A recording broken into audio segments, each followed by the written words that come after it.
ಲೋಕಸಭೆಯಲ್ಲಿ ಕಾಂಗ್ರೆಸ್ ನಾಯಕಿ ಪ್ರಿಯಾಂಕಾ ಗಾಂಧಿ ಮತ್ತು ಕೇಂದ್ರ ಸಚಿವ ಪ್ರಹ್ಲಾದ್ ಜೋಶಿ ಅವರ ವಿರುದ್ಧ ಆಧಾರರಹಿತ ಆರೋಪಗಳನ್ನು ಮಾಡಿ ಸದನದ ಹಾದಿ ತಪ್ಪಿಸಲು ಯತ್ನಿಸಿದ್ದಾರೆ. ಇದರ ಬಗ್ಗೆ ನಮ್ಮ ಅಜಿತ್ ರವರು ಏನೆಲ್ಲ ಹೇಳಿದ್ದಾರೆ ನೋಡೋಣ ಬನ್ನಿ.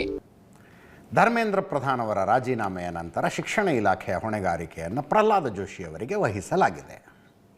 ನಾನು ಕಂಡ್ರೆ ನಿಂಗೆ ಯಾಕಲ್ಲ ಒಟ್ಟೂರಿ. ಅವರು ಈ ಹಿಂದೆ ಗುಜರಾತ್ನಲ್ಲಿ ನಡೆದ Bilkis Banu rape and murder ಕೇಸ್ನಲ್ಲಿ ಆರೋಪಿಗಳ ಬಿಡುಗಡೆಯನ್ನು ಸಮರ್ಥಿಸಿದ್ರಂತೆ. ಆರೋಪಿಗಳ ಬಿಡುಗಡೆಯನ್ನು ಸಮರ್ಥನೆ ಮಾಡಿದ್ರಂತವ್ರು. ಏನ್ಲ ಶಿಷ್ಯ, ಬೆಳಿಗ್ಗೆನೆ ತಲೆಗೂಳ ಬಿಡ್ತಾ ಇದೆಯಲ್ಲೋ. ಅದನ್ನ ಎಂಥ ಮನುಷ್ಯನಿಗೆ ಶಿಕ್ಷಣ ಇಲಾಖೆಯ ಜವಾಬ್ದಾರಿ ಕೊಟ್ರಿ ಅಂತ ವಿರೋಧ ಪಕ್ಷದವರು ಕೇಳ್ತಾ ಇರೋದು. प्रधानमंत्री महोदय जी ने नया शिक्षा मंत्री चुना, एक ऐसे व्यक्ति को इस पद पर आसीन किया जिसने एक गर्भवती महिला के बलात्कारियों की रिहाई पर अपनी सहमति व्यक्त की, खुशी जताई. बड़वा रैस्कल्स, ऑथेंटिकेट करने दो सर, उनको ऑथेंटिकेट करने के लिए कहिए, ऑथेंटिकेट करने कहिए उनको.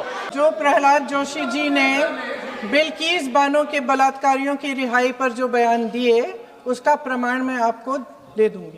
ಇಲ್ಲಿ ಕೇಳಿ, ನಾವು ನೋಡಕ್ಕೆ ಎಗಡುಗಳ ತರ ಇರಬಹುದು, ಆದ್ರೆ ಬೇರೆಯವ್ರು ಒಳ್ಳೇದೇ ಮಾಡ್ತೀವಿ. ಈ ಅಮ್ಮ ನೋಡಕ್ ಸೂಪರ್ ಆಗಿದ್ದಾಳೆ, ಆದ್ರೆ ಇವಳೇ ರಿಯಲ್ ಎಗ್ನ ಸರ್. ಪ್ರಹ್ಲಾದ್ ಜೋಶಿ ಅವರು ಭಯಂಕರ ಅಫೆಂಡ್ ಆದರು. ಇದಕ್ಕೆ ನೀವು ಸಾಕ್ಷಿ ಕೊಡಿ, ಇಲ್ಲದೇ ಇದ್ರೆ ಮಾನನಷ್ಟ ಮೊಕದ್ದಮೆ ಕೇಸ್ ಹಾಕಬೇಕಾಗತ್ತೆ ಅಂತಂದ್ರು. ಪ್ರಹ್ಲಾದ್ ಜೋಶಿ ಅವರ ಸಮರ್ಥನೆಗೆ ಕಿರಣ್ ರಿಜಿಜು ಬಂದರು. ಚಾರಿತ್ರ್ಯ ವಧೆ ಮಾಡೋದಕ್ಕೆ ನಿಂತ್ಕೊಂಡಿದ್ದೀರಿ ನೀವು ಅಂತ. ಅವ್ರು ಹೇಳಿದ್ರು ನ್ಯಾಯ ಆಯ್ತಾ ಕಂಡ್ರೆ. ಆ ಒಟ್ಟಾರೆ ಗಲಾಟೆ ಏನಿತ್ತು ನೋಡಿ ಒಂದ್ಸಲ. प्रियंका जी को ऑथेंटिक करना चाहिए, ऑथेंटिकेट करना चाहिए, और जो मिस इन्फॉर्मेशन कर रहे हैं, नहीं तो मिस इन्फॉर्मेशन के लिए कार्रवाई करना चाहिए सर. ये क्या कुछ भी बोल के चल सकते हैं क्या?